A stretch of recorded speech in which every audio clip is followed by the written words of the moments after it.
Bonsoir, comment vas-tu? Ça va très bien, et toi? Ça va très bien. Je, je voulais te féliciter pour ton choix de chandail.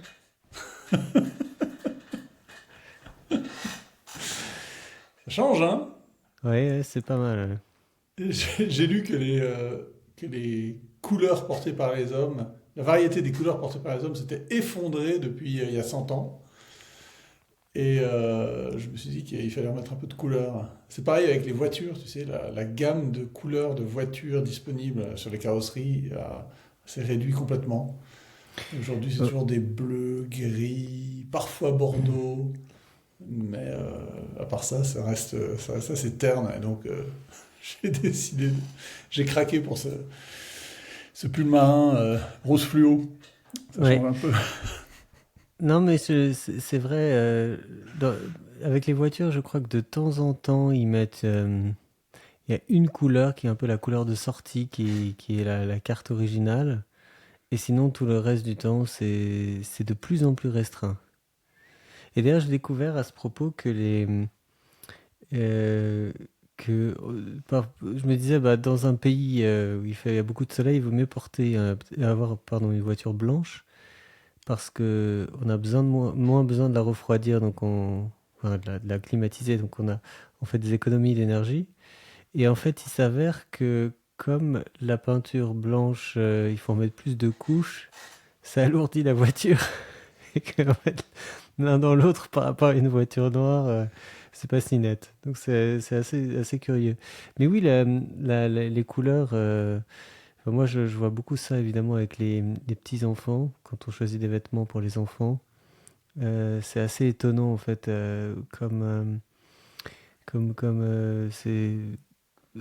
on s'imagine très très peu évidemment à donner à un petit garçon du rose, etc. Et je me demande depuis quand est-ce qu'en fait ça c'est devenu une préoccupation pour les gens, ou du moins il y a ces attentes que voilà, le rose pour les filles, bleu pour les garçons, etc. Sans vouloir rentrer dans un débat sur les questions des sexes, mais plutôt sur l'association des couleurs. Parce que c'est magnifique le rose. Ouais, moi je pense que ça reste finalement le goût. Enfin, oui, c'est toujours savoir est-ce que l'œuf ou la poule, qu'est-ce qui commence? Est-ce que c'est le marché? Est-ce que c'est le. Je pense que c'est le producteur qui est à l'écoute des besoins du client et qui teste. Euh, mais en même temps, on sait très bien qu'il y a des influences qui sont dictées, qui nous sont imposées par la mode, et qu'on se conforme, parce qu'on imite beaucoup. Les humains imitent tout Oui. le temps les uns les autres. Et, euh, et donc l'indépendance des goûts est très relative, je crois, malgré les affirmations de nos contemporains qui se disent indépendants, enfin, qui font leurs propres choix, qui sont très libres vis-à-vis de l'opinion des uns des autres. En fait, on continue de s'imiter, on fait preuve d'un mimétisme terrible. Mhm. Et, mais bon, voilà, il y a quelques marques qui risquent les choses. Moi, j'ai pas mal étudié la question, et en fait, moi qui étais un peu un dandy à une époque, apporter comme ça des choses très originales. Une des raisons qui m'a fait un peu arrêter, c'est que en fait, à moins de vivre, d'être extrêmement fortuné à notre époque et de pouvoir avoir beaucoup d'espace à la maison et donc une très grande garde-robe, euh, ce genre de pièces sont difficiles à conjuguer avec les autres.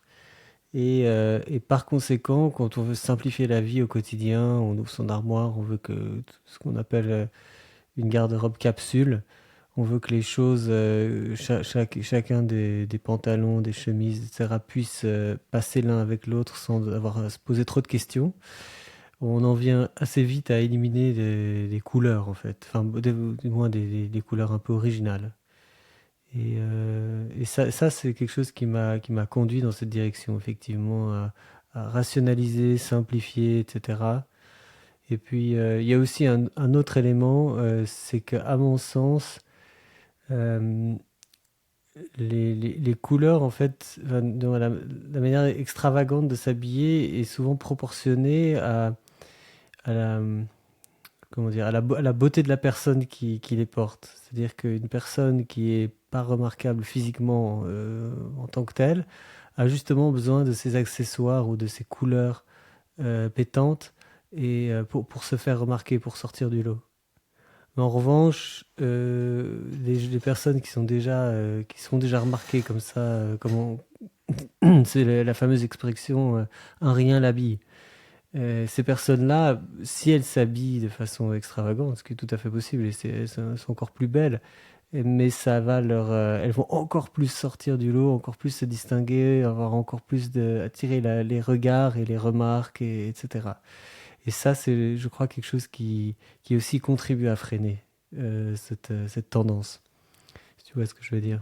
Oui, oui, oui, bien sûr, bien sûr, bien sûr. Oui, on revient au conformisme Oui. et à la facilité. Oui, moi aussi, j'ai plusieurs manières de m'habiller. Quand j'ai un rendez-vous de travail, je vais mettre un costume bleu, costume gris. Je fais même attention à pas avoir une cravate trop affirmée. Parce que Mhm. pour les hommes, les cravates, bon, ça se porte de moins en moins de nos jours, ça reviendra peut-être. Enfin, je pense pas que ça reviendra. Mais ça reste une possibilité de porter des couleurs éclatantes. Mais ça peut mal passer, en particulier au travail. Surtout quand on a des fonctions subordonnées Oui. où il faut pas, il faut porter le vêtement de sa place, de sa hiérarchie, et ne pas péter plus haut que son cul, par exemple, Mhm. par par le vêtement, par les couleurs, les choix, les motifs, le type de vêtement aussi, l'excès d'élégance, enfin l'excès de recherche, on va dire. C'est mal vu, ça peut être mal vu. En tout cas, ça peut mal placer dans la hiérarchie du travail. En revanche, quand on est hors activité professionnelle, on peut facilement se distinguer dans des événements mondains ou familiaux. Et là, on est hors hiérarchie, souvent. Et donc, on peut là faire des efforts, des recherches, et peut-être aussi euh, offrir à son entourage une certaine beauté, Oui. une élégance, une recherche qui ne serait pas admise auprès de collègues de travail. Il y a une réflexion très intéressante, une question que je pose très souvent à des femmes avec qui je peux discuter. C'est pourquoi est-ce que vous vous maquillez au travail? Mhm. Pourquoi est-ce qu'une femme se fait belle au travail? Et en particulier se maquille. Oui. C'est une grande question. Hein. C'est Peterson qui pose cette question souvent. Je l'ai déjà entendu souvent la provoquer. Alors moi, je reprends ça, c'est pas moi qui ai inventé la question, mais il pose le problème de la manière suivante. C'est que les, les rapports entre hommes et femmes ont toujours un fond sexué ou sexuel.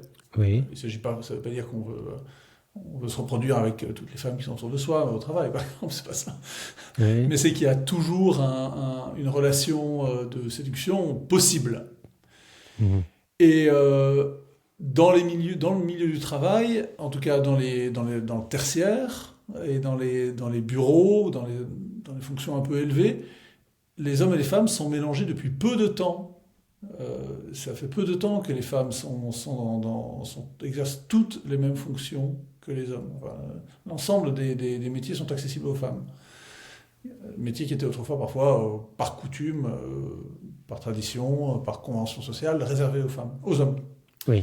Et lorsqu'une femme arrive dans ce milieu-là, pourquoi est-ce qu'elle se maquille? Qu'est-ce qu'elle veut dire derrière? Est-ce qu'elle veut signifier une disponibilité sexuelle? Est-ce qu'elle veut séduire? Or, ça, on sait très bien que ce discours-là, d'instaurer des rapports de séduction au travail, c'est quelque chose qui a été repoussé par l'opinion courante récente, parce que les hommes enfin, parce que les femmes ont pu en jouer beaucoup, les hommes ont pu en abuser aussi. Et pourtant, malgré cette interdiction de relations sentimentales possibles au travail, les femmes Mhm. continuent de se maquiller au travail. Or, le maquillage, le rouge des lèvres, le rose des joues, le bon teint, le teint éclatant, les yeux agrandis par le maquillage, agrandis par le maquillage, ce sont des codes reproductifs. Euh, Oui. la femme, une femme qui est, ou un homme aussi, mais enfin l'homme c'est moins, il n'y a pas besoin de le souligner, une femme qui est excitée sexuellement, elle a les lèvres plus rouges, elle a les yeux qui brillent, plus grands, elle a le teint, elle a la peau du visage qui rosit. Tout ça, ce sont des codes du rapport sexuel. Oui. J'ai pas de réponse, hein, évidemment, Ouais. à ce problème qui est posé par les relations, par la Oui, et encore, sexualisation des rapports au travail. Mais il faut reconnaître. si ce n'était que le maquillage, parce que moi, une des plaintes que j'ai aussi, c'est qu'en fait, dans l'habillement aussi, ça peut être très suggestif, ce qu'on voit dans les bureaux. Et c'est toujours très surprenant aussi, hein. On Oui, se ça c'est le demande plus ce qu'elle évident. cherche Oui, à mais ça obtenir. c'est l'habillage. Disons que l'habillement, c'est beaucoup. Une femme s'en rend compte beaucoup plus facilement. Porter une mini-jupe, un décolleté, Oui, c'est ça pas c'est subtil. dans l'esprit de la femme elle-même, c'est explicite. Porter des hauts talons, les talons hauts donnent une démarche différente à la femme, un peu plus fragile Oui. aussi, hein, un peu plus Et incertaine, puis, qui est séduisante. affine les jambes. Ça affine les jambes, ça remonte les fesses, enfin voilà, ça donne une silhouette beaucoup plus qui correspond à des canons esthétiques Oui. occidentaux attirants, enfin des signes de beauté. Mais le maquillage, même si elles sont en pantalon et en pull, en pantalon ample et en pull ample, il y a peu de femmes qui vont pas au moins mettre un peu de rímel aux yeux, sur les sourcils, sur les cils, pardon, ou Mhm.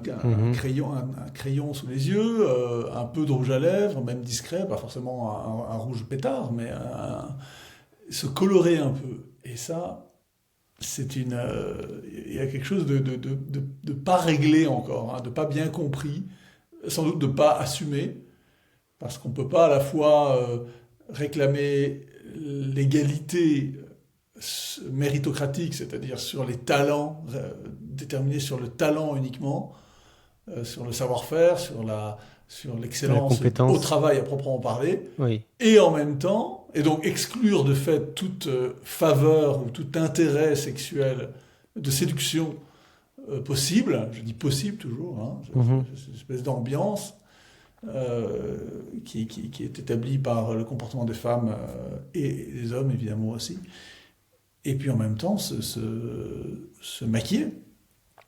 Voilà. Oui. Je pense que non, mais je vois ce que tu veux dire. Après, pour en avoir discuté pas mal, j'ai l'impression qu'elles sont aussi.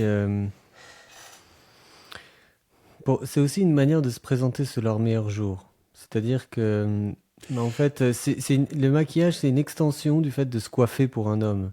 Pour aller au travail. Enfin, toi, tu crois pas, hein, Non, non, non, non, c'est pas la même chose. mais ce Je qui répète, t'embellit.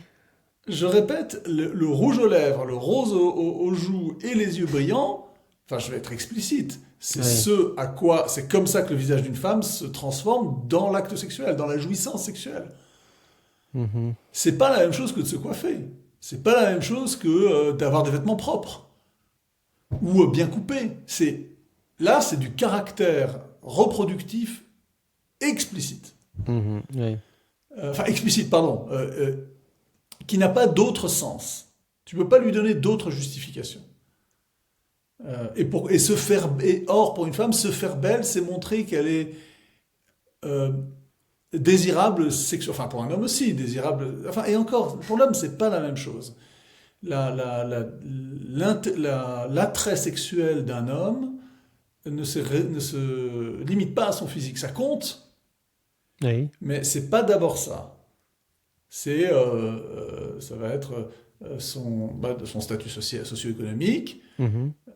ça va être sa conversation, ça va être son intelligence, son humour, Ça, ce sont les premiers caractères séduisants chez un homme.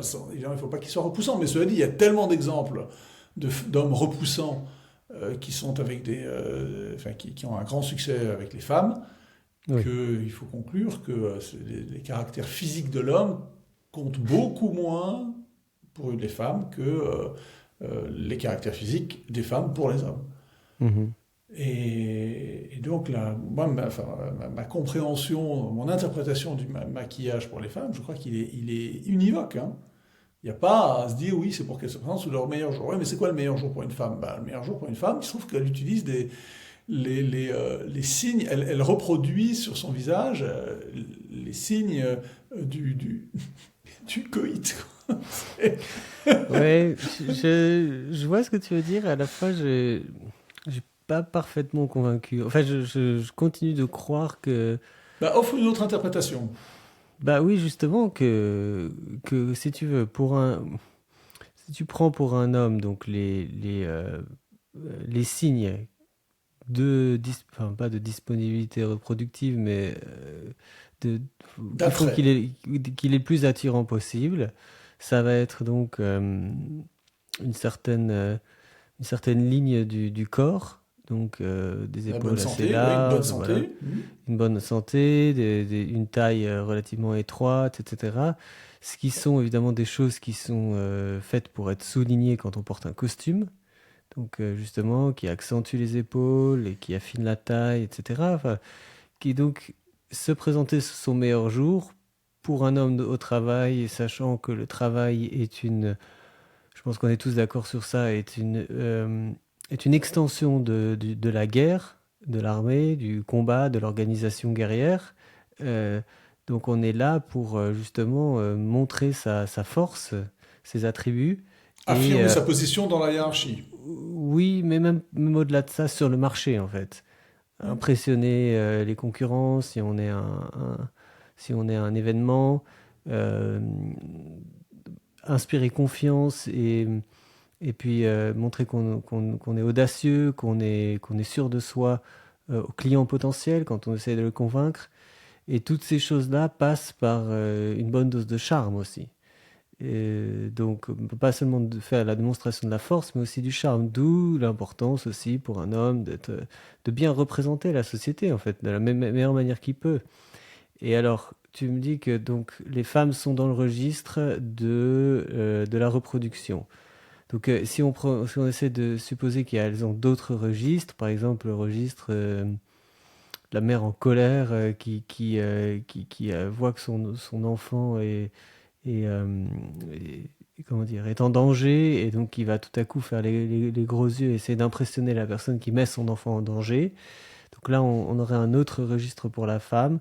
Est-ce que c'est un registre qui est vendeur dans le cadre d'une société, à nouveau, de représentation, de contact avec les clients, etc.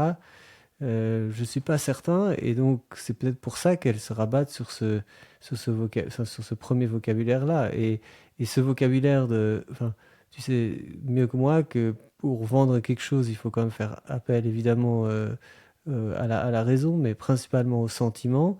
Et que donc en fait, si on passe par le charme, par l'envie de donner au client l'envie de passer plus de temps avec la personne qui incarne la société, et pas seulement euh, pas simplement le produit, mais on voit bien l'intérêt de la séduction dans tout ce travail. Et de la même manière, à l'intérieur de la hiérarchie de la société, on parle, tu sais, de manager inspirant, mais c'est aussi quelqu'un qui nous séduit, en fait, dont on aime le charisme, qui nous donne envie de nous dépasser en tant que salarié, enfin que personne en dessous dans la hiérarchie, d'aller plus loin. Et ça aussi, pour moi, passe par des émotions, je ne vais pas appeler ça, c'est pas amoureux, c'est pas... enfin, mais il y a quand même une certaine séduction. Et donc, pour moi, c'est à ça que ça appartient. Et j'ai toujours fait beaucoup de liens entre la manière de séduire une femme et la manière de gérer quelqu'un, enfin de gérer un salarié en fait, ou quelqu'un dans la hiérarchie, c'est-à-dire de, le séduire pour l'encourager à faire des choses pour la société. On peut évidemment manager par la peur, hein, mais je pense que lui donner, voilà, lui montrer qu'il y a une belle image, quasiment comme on parle aussi du fait que l'entreprise est une famille, donc l'envie d'appartenir à cette famille, de s'identifier, etc.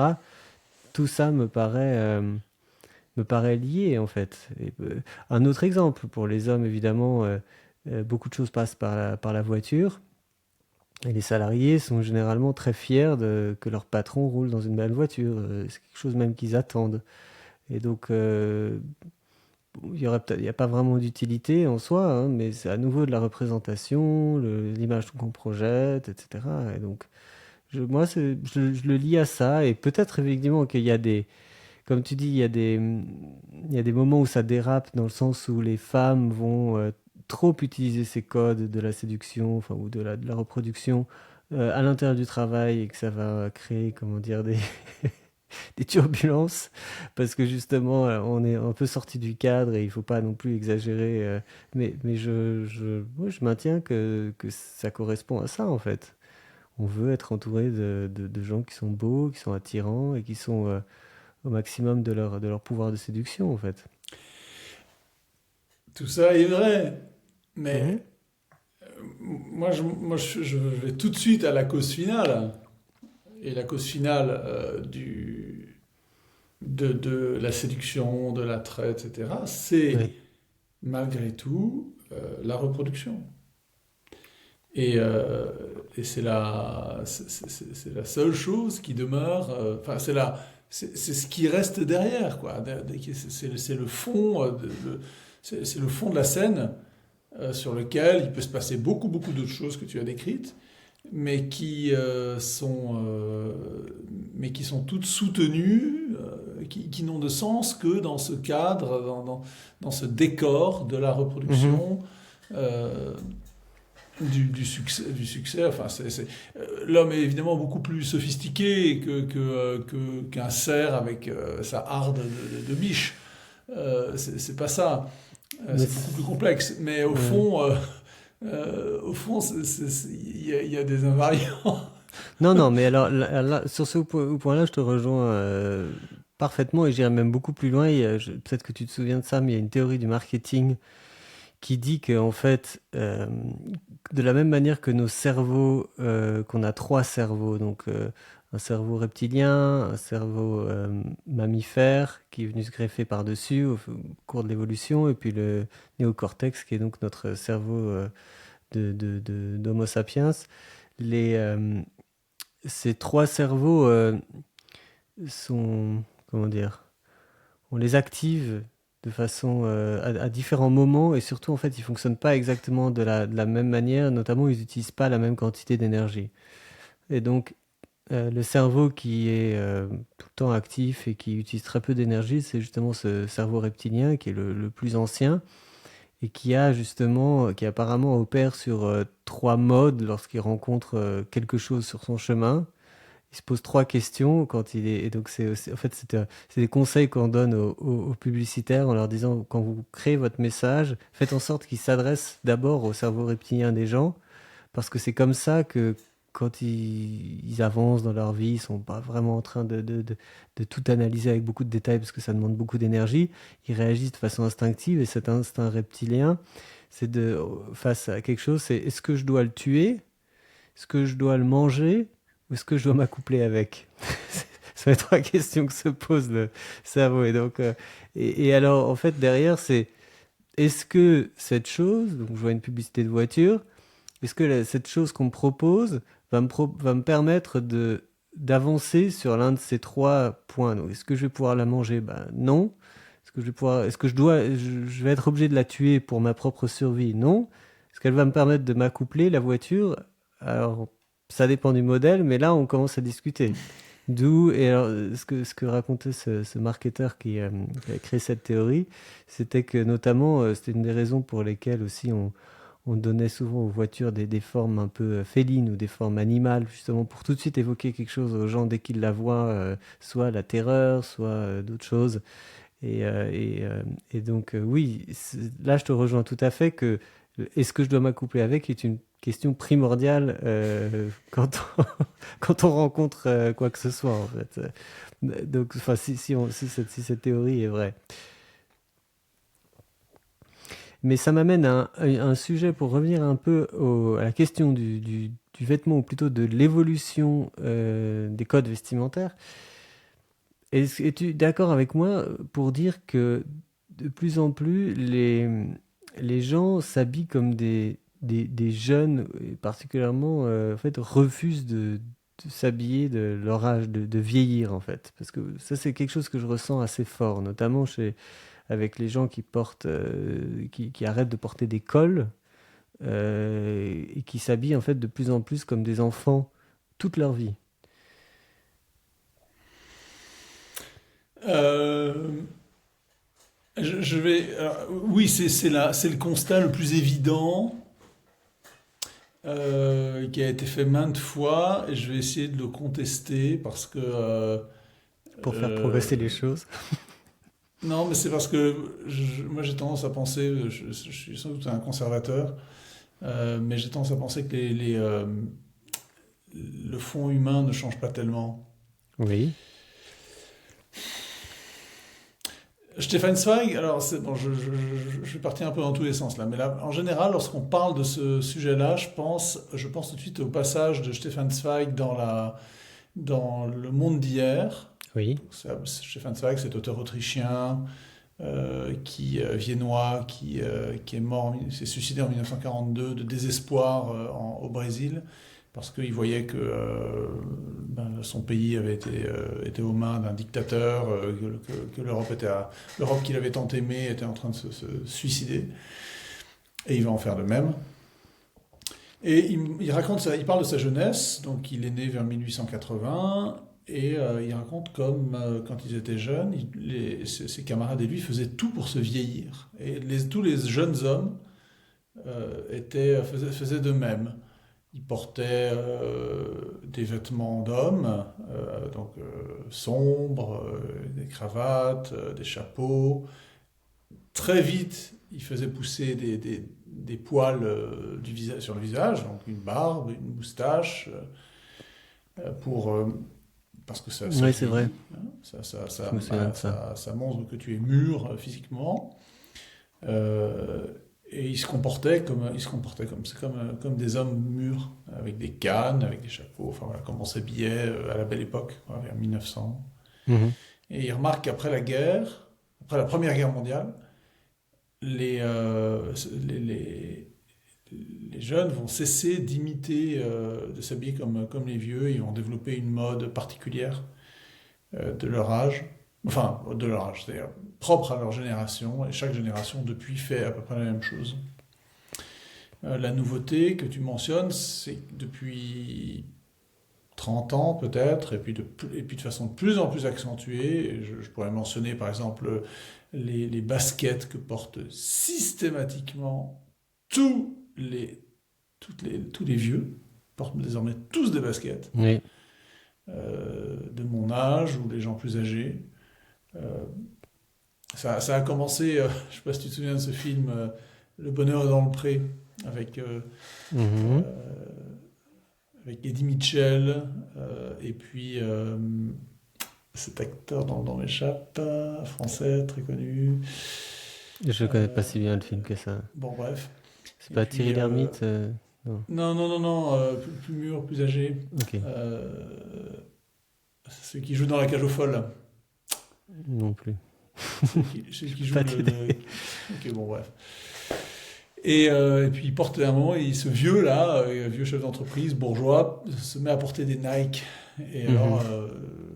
des chaussures de sport, quoi, des baskets. Et alors, son copain s'étonne et il lui dit: ah oui, mais c'est très confortable. Et à chaque fois, je vois des vieux avec des baskets, je me dis: ah oui, ils doivent trouver, c'est le confort, ils doivent trouver ça très confortable. Oui.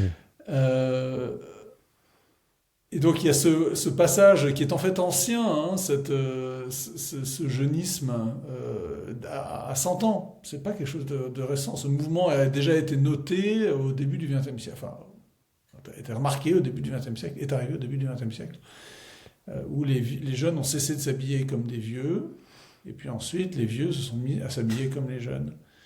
Non, mais il y a ça, mais pour moi, ce que je trouve le plus mystérieux malgré tout, c'est l'avènement du cool, en fait. Du fait être détendu, enfin être habillé en style détendu, décontracté, est une bonne chose, en fait. Et mieux, Ah, on est... c'est mon cas ce soir, hein.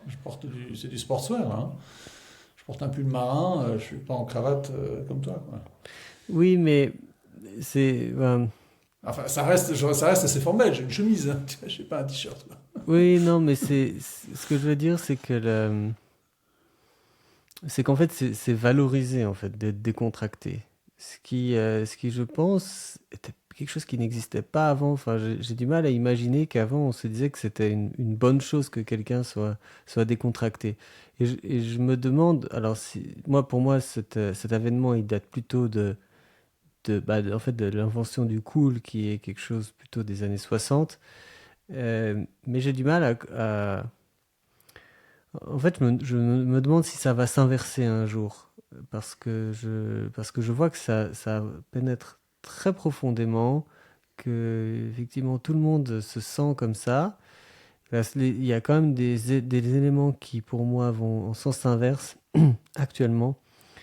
Alors, il y en a un premier, c'est que sur les réseaux sociaux, en particulier sur Instagram, pour se distinguer, enfin, les gens essayent de se faire remarquer pour avoir des gens qui les regardent, pour faire de l'audimat, on a besoin de se distinguer. Et donc ça va impliquer pour beaucoup, alors, soit de prendre des stéroïdes pour devenir tellement musclé que les gens vont passer des heures à regarder les photos en effroi ou en émoi, selon, ou alors justement de s'habiller de façon très particulière, donc ce qu'on appelle le style sartorial, ou extravagante, pour justement se faire remarquer, pour pouvoir créer des choses originales. Donc ça, je trouve que ça pousse dans cette direction.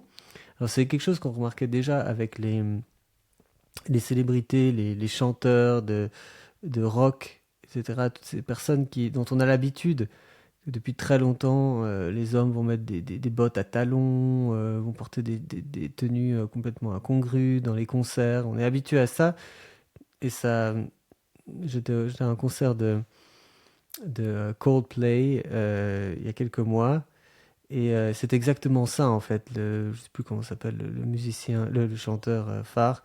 Mais on voyait bien qu'il essaie de s'habiller d'une manière qui allait. Enfin, enfin, je me demandais, est-ce que lui pourrait s'habiller de façon classique, neutre, et j'en ai compris que c'était pas possible en fait. Un artiste, un musicien, il doit avoir quelque chose de très particulier parce que c'est aussi comme ça qu'il se distingue, ça correspond à son identité. Donc il y a ça et ça. Donc pour revenir aux réseaux sociaux, il y a quand même euh, on est quand même poussé sur les réseaux sociaux. Enfin, on voit moi je l'observe en tout cas, à s'habiller de façon extrêmement élégante ou de façon très à l'ancienne, justement pour se faire remarquer. Donc il y a quand même une tendance là, et puis une deuxième dont tu as peut-être entendu parler, qui est qui est vent en poupe en ce moment, ce qu'on appelle le style old money, qui donc correspond à l'idée de justement ne pas porter de marque qui se voit, mais des choses de bonne qualité. Enfin, c'est des choses assez classiques, hein, enfin, des concepts qui sont pas nouveaux, mais qui sont. Il suffit de taper soit sur TikTok, sur Instagram et même sur YouTube Old Money pour voir des centaines et des centaines et des centaines de vidéos de gens qui analysent, qui expliquent, qui disent quelles sont les marques, ce qu'il faut acheter, etc. Et, euh, et ça, cette esthétique Old Money est plutôt classique. Alors ça va être peut-être plus le style Ralph Lauren, qui est encore, je dirais, un style d'étudiant, pas vraiment un style d'homme, mais il y a quand même cette tendance-là. Et donc ça, c'est deux courants que je vois qui vont un peu à l'encontre de cette décontraction générale. Euh, mais je suis pas d'accord avec. Enfin, c'est effectivement quelque chose qui a embrasé le monde, enfin, qui a conquis quasiment tout. Et à l'intérieur de moi-même, je vois effectivement que j'ai tendance à donner un bénéfice à la décontraction, mais aussi fondamentalement, je suis contre. Moi, je souhaiterais justement un changement. Je souhaiterais que les gens, en tout cas que les hommes s'habillent comme des hommes et pas comme des grands enfants. Et, euh, et par exemple, toutes ces histoires de basket, moi, c'est devenu vraiment une allergie quasiment. C'est-à-dire que en ce moment même, je suis euh, obsédé par l'idée justement de trouver tout- toutes les chaussures qui ne rempliraient pas ces critères, enfin, de ne porter que des chaussures qui ne remplissent pas ces critères. Et j'en suis par exemple au point où je cherche désespérément des chaussures en matière complètement naturelle pour moi ou pour les enfants. Par exemple, tu vois, des mocassins tout en cuir pour enfants. Et je n'arrive pas à trouver ça. Systématiquement, il va y avoir une semelle en gomme maintenant. C'est un peu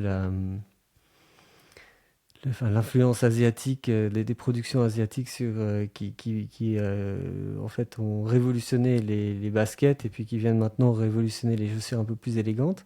Mais c'est vraiment étonnant. Et donc la seule chose qui reste, là où on trouve un peu cette tendance, ça va être les mocassins d'Indiens d'Amérique, tu sais. Là, tu peux trouver des mocassins tout en cuir en cuir d'élan. Euh, et alors, il y a même. Donc là, c'est possible, mais sont des chaussures d'intérieur, hein, donc c'est même très compliqué. Ouais, j'en Mais, ai vu au Canada, ouais. et donc. Mais voilà, enfin, ça, si tu veux, le fait que moi je pense à ça, que je réfléchisse à ça et que je suis de plus en plus orienté vers ces matières naturelles. Alors, on en avait déjà parlé dans une émission différente au sujet de l'équipement Le sport. voilà, de sport, de montagne. C'est aussi quelque chose qui me travaille beaucoup pour tous les vêtements du quotidien, que ce soit pour les adultes ou pour les enfants. Et c'est vraiment, je pense que je ne dois pas être le seul en fait à me poser ces questions-là et à vouloir arrêter en fait tout ça. Enfin, moi, ça m'évoque des mauvais souvenirs d'enfance. D'ailleurs, quand tu parlais des baskets, ça me rappelle un événement de notre vie à toi et moi, qui est que quand j'étais, tu t'en souviens peut-être pas, mais quand j'avais peut-être 13 ans, tu m'avais dit, dans 1 ou 2 ans, je te donnerai un peu en héritage mes mocassins. Et, euh, et je me souviens, et donc on se voyait assez peu parce que on n'habitait pas dans la même ville. Toi, tu étudiais ailleurs. Et je me souviens très bien du jour où j'avais cédé justement à cette tendance des baskets. Et on avait dû se retrouver à une réunion de famille. Tu avais vu les baskets que je portais et tu avais dit, ah non, je reviens sur ce que j'ai dit. Si, si tu as l'audace de porter ce genre de chaussures, alors non, je ne te lèguerai pas mes mocassins, il y a hors de question. Et je m'en souviens très bien de ça et ça m'a J'ai complètement marqué. oublié. Ouais.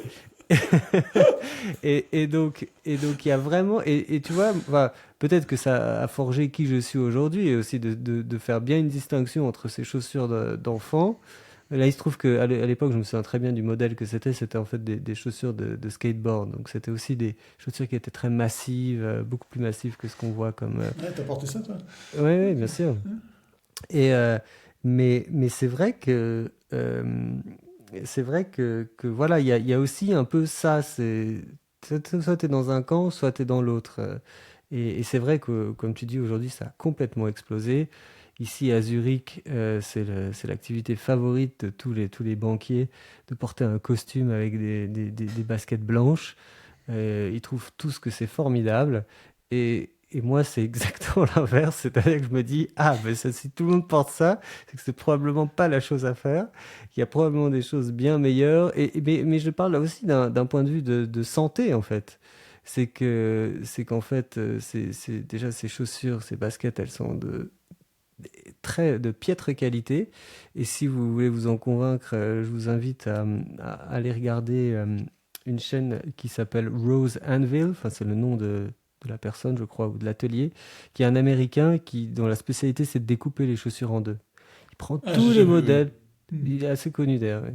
Il prend tous les modèles et alors c'est extraordinaire. Moi, les, j'avais par exemple dernièrement pour la musculation, je me suis dit tiens, je vais acheter des Nike Cortez qui sont des voitures, les chaussures de Forrest Gump. Je m'étais dit wow, c'est un vieux modèle, etc. Il est en plus produit aujourd'hui. Donc forcément, si je trouve une paire d'occasion, parce qu'on ne peut pas les acheter neuves, ça devrait être bien. Eh ben non, c'est entièrement en plastique. Il y a juste deux petits éléments, alors que ça a l'air d'être des chaussures en cuir extérieurement. Non, tout est en plastique dessus.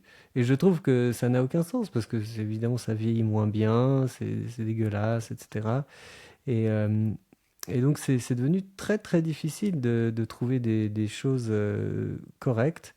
Et puis, de façon générale, je ne sais pas, je suis très attiré par des chaussures le plus en cuir possible, et puis qui respirent mieux, qui sont aussi... Il y a même un retour des semelles en cuir. Euh, Tu sais, quand toi, tu m'as initié aux chaussures d'homme, il y avait, entre guillemets, la mode depuis très longtemps en France. Tu achètes des chaussures avec une semelle en cuir, la première chose que tu fais, c'est que tu vas chez le cordonnier et tu lui demandes de Tu mets mettre des un patins. patin dessus. Et en fait, je me suis toujours dit, mais pourquoi est-ce qu'on ferait des chaussures en cuir si en réalité c'est mieux d'avoir une semelle en gomme? Alors, 15 ans sont passés et maintenant on voit tous les fabricants de chaussures proposer deux séries des chaussures avec des semelles en gomme. Et le cuir passait un peu à la trappe. Et dernièrement, j'ai commencé, enfin, j'ai trouvé des articles assez intéressants de personnes qui reviennent sur ça et qui analysent vraiment en fait les caractéristiques des semelles en cuir, leurs avantages, les inconvénients par rapport à la gomme. Et en fait, c'est pas du tout si clair que ça que c'est une bonne idée de prendre enfin, de mettre un patin dessus, etc. Et d'ailleurs, je m'étais aperçu d'une chose un jour parce que j'avais des chaussures qui me faisaient tellement mal aux pieds et que je m'étais dit, en fait, elles sont peut-être elles sont trop rigides. Et la rigidité est peut-être accentuée par le fait qu'il y a un patin. Je me suis dit, bon, bah, je vais enlever le patin. Et ma grande surprise, ça a été que, en fait, le cordonnier, pour pouvoir mettre son patin, il enlève facilement un demi-centimètre du cuir qu'il y avait avant. Il vient pas le mettre par-dessus parce qu'en fait, sinon, c'est plus le même profil de la chaussure, elle a plus le même équilibre. Et donc, en fait, t'enlèves ton patin, et puis il peut tomber aussi le patin, hein, c'est pas rare qu'il se décolle. Et bien en fait, t'es bon pour ressemeler tout de suite ta chaussure, alors que justement, on t'avait vendu le patin en disant, vous savez, ça coûte cher de ressemer des chaussures en cuir, ce qui est vrai évidemment. Et donc le patin permet de prolonger la vie. Oui, en un sens, mais si jamais on veut l'enlever, ensuite on se retrouve quasiment à marcher tout de suite sur de plus avoir de semelles. Et donc c'est ça aussi qui commence à me faire un peu changer d'avis. Et voilà, comme je te disais, je pense que les phénomènes de mode, etc., enfin, qu'on est tous connectés dans notre tête, même si on a l'impression d'avoir les réflexions tout seul, et que je ne dois pas être le seul à réfléchir en ces termes et à changer d'avis, en fait, sur tout ça. Bah, t'as pas tellement changé d'avis parce que enfin, c'est tout à fait. Enfin, comme tu le disais tout à l'heure, t'as jamais porté de basket t'as jamais été vêtu à la cool. Je voudrais, pardon, à ce propos du cool, je voudrais quand même pointer un fait évidemment qui n'a échappé à personne, c'est que tu as différentes qualités de t-shirt basket, de jean t-shirt basket.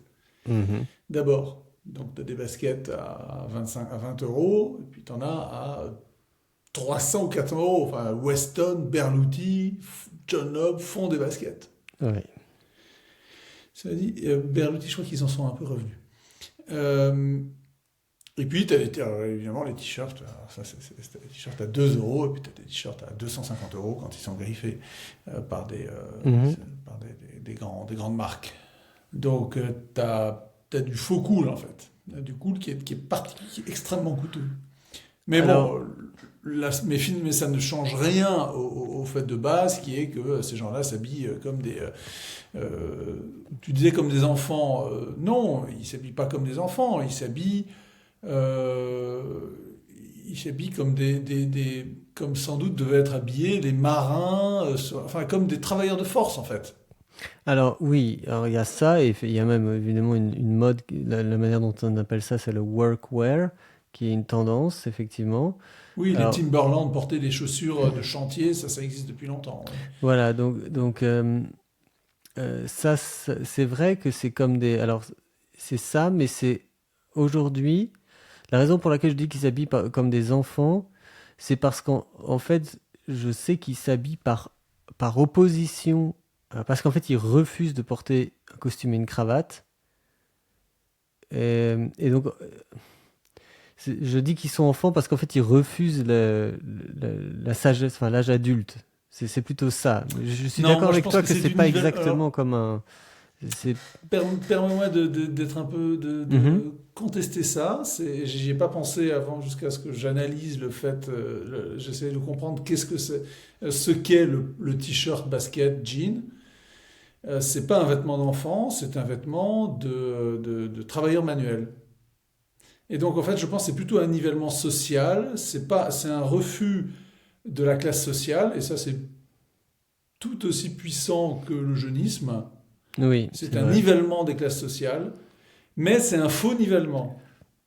Parce que les gens qui s'habillent comme ça au travail, ce sont les gens qui font un métier très physique et qui ne peuvent pas porter une chemise et une cravate et des chaussures en cuir, avec des semelles en cuir, qui doivent porter des chaussures avec des semelles épaisses en gomme, éventuellement des pieds avec des chaussures qui leur protègent le pied, donc qui sont coquées, qui portent un vêtement qui doit absorber la sueur et qui est léger et qui peut supporter les coups. Et ceux qui s'habillent aussi comme ça, ce sont les patrons de start-up ou les patrons tu disais tout à l'heure, les banquiers à Zurich qui s'habillent en basket. Alors, ils sont en costume quand même, Oui, mais mais ça, c'est ils parce que sont, quand ils ont des conférences ouais, ils veulent derrière qu'on voit l'écran. oui, voilà. Mais je pense que je crois que c'est analogue aux convictions de luxe, aux idées de luxe. Tu connais le concept? Non. Ah, tu connais pas? Enfin, je connais les biens Veblen, mais Non, pas c'est pas les. ça. Non. C'est un gars, c'est un Asio-américain, enfin un Américain d'origine chinoise ou asiatique, enfin, qui a inventé ce concept. Ce sont les idées de luxe, luxury ideas. Qu'est-ce que Ok. c'est?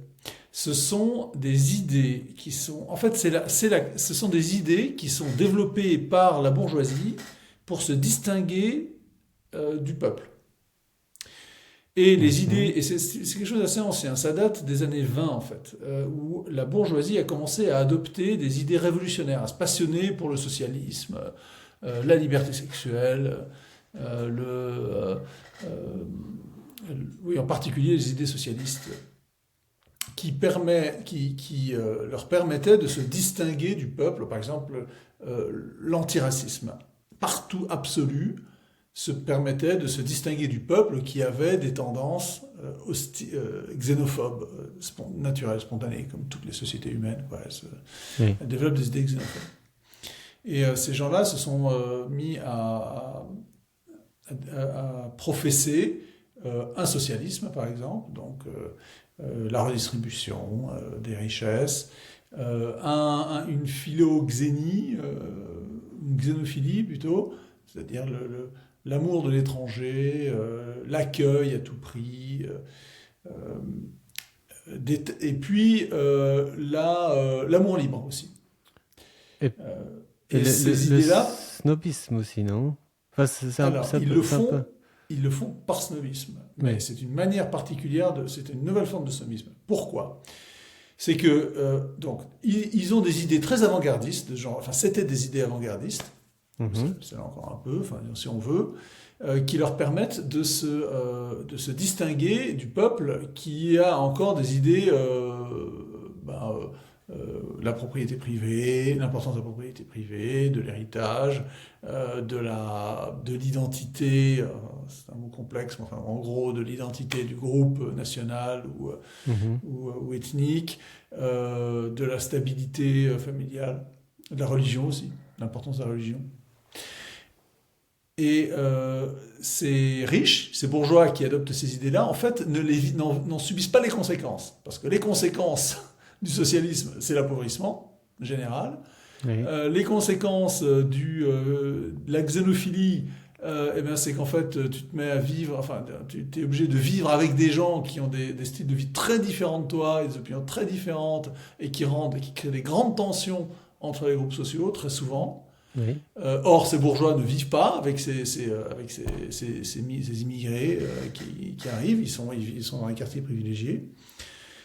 Ils ont l'amour libre, eh bien le gros problème de l'amour libre, c'est sur les enfants. C'est que les enfants, les enfants sont les premiers à souffrir dans les classes, enfin, en dehors de la bourgeoisie où on est capable en général assez bien d'en gérer les conséquences parce qu'on va faire attention aux écoles où on va continuer de suivre les études des Oui. enfants. Mais dans les familles, dans les familles monoparentales, les enfants ont des résultats scolaires en moyenne qui sont beaucoup plus bas que dans les familles avec un père et une mère. Ça s'appelle des idées de luxe. En fait, c'est la queue du pan. Le pan, il peut se permettre d'avoir une queue qui est un attirail que la plupart des animaux ne seraient pas, enfin, qui provoquerait leur mort, parce que le Oui. pan, il est vachement costaud, il est capable de voler, comme volatile, il est capable de voler, de monter sur les branches les plus hautes et de ne pas être embarrassé par sa queue. Oui. Les idées de luxe, c'est la queue du pan, c'est-à-dire que ce sont seuls les plus forts, les plus riches, les plus solides, qui sont capables de professer des idées qui, appliquées à l'ensemble de la population, sont catastrophiques. Et donc, je reviens aux vêtements, les chefs d'entreprise, les Mark Zuckerberg, ou est-ce que le patron d'Amazon, Jeff Bezos. Jeff Bezos, est-ce qu'il s'habille en t-shirt Il a toujours eu un style assez classique, mais ce qui est certain, c'est que quand il était jeune, il Musk, s'habillait Musk mal, est en t-shirt, hein. Musk est en t-shirt, hein. très T-shirt, souvent. jean et Santiago, lui, je crois, hein. Il a des bottes. Mais bon, il s'habille comme des travailleurs de force. C'est-à-dire que et si tu étais, si t'étais un jeune qui arrive dans un cabinet comptable ou dans une banque, un jeune cadre qui commence sa carrière, et que tu arrives en t-shirt, jean, basket, tu serais exclu. On te demanderait de t'habiller correctement. Et tu ne pourras pas te permettre d'imiter, de t'habiller comme un travailleur de force, comme un patron de start-up qui se donne un genre en étant en t-shirt en permanence, pour montrer qu'il est, lui, voilà, il n'est pas sous la contrainte, il a les moyens, euh, il a la force, le statut qui lui permet de se distinguer du peuple qui, lui, est obligé de s'habiller un peu correctement. Si tu es vendeur dans un magasin, si tu es Oui. caissière, si tu es derrière un comptoir, si tu es employé dans un bureau, tu dois t'habiller correctement. Alors, c'est pas le cas Mais dans toutes les ouais, entreprises, hein, il y a mais, deux éléments, parce que moi, je m'applique quand même à distinguer la classe du niveau d'élégance. C'est-à-dire que euh, on peut avoir des gens qui justement sont habillés comme des ouvriers, mais parce ils ont du goût, ou ils savent choisir les choses, ou ils sont bien bâtis, savent choisir les vêtements, l'épaisseur du maillot, tout ça, vont en fait avoir de l'allure, bien qu'ils soient très décontractés. Donc, ils vont avoir cette classe. Et en fait, c'est des gens qui ont naturellement la classe et qui l'auraient, quelle que soit leur tenue, qui sont en magnifique costume avec une queue de pie, ou alors en style décontracté. Et à l'inverse, évidemment, les gens qui n'ont aucune classe, quel que soit ce qu'ils portent, et encore pire, s'ils s'habillent de façon décontractée, vont avoir aucune allure. Et donc on a aussi ce phénomène qui est que comme ça va un peu dans le sens des biens de luxe, qui est parce qu'ils ont entre guillemets, ce les capital idées de luxe. social, les idées de luxe, qu'ils ont cette capacité justement à être classe, eh bien en fait ils peuvent se permettre de porter des tenues très décontractées et malgré tout on les distingue. On observe évidemment très souvent ça aujourd'hui dans les hôtels où il n'y a plus que le personnel qui est habillé de façon élégante. Mais en revanche, on remarque des petits détails de coupe. Je ne vais même pas parler des logos et des marques, hein, mais des coupes, quels sont les clients qui sont fortunés, etc. Et puis, pour moi, ces idées de luxe, elles ont aussi une autre.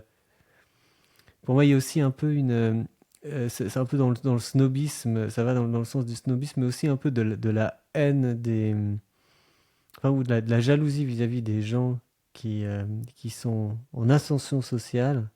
C'est que les gens en ascension sociale, donc en fait la majorité, aspirent à certaines choses en fait. Ils s'imaginent que quand ils auront atteint ce niveau, ils s'habilleront de telle manière, etc.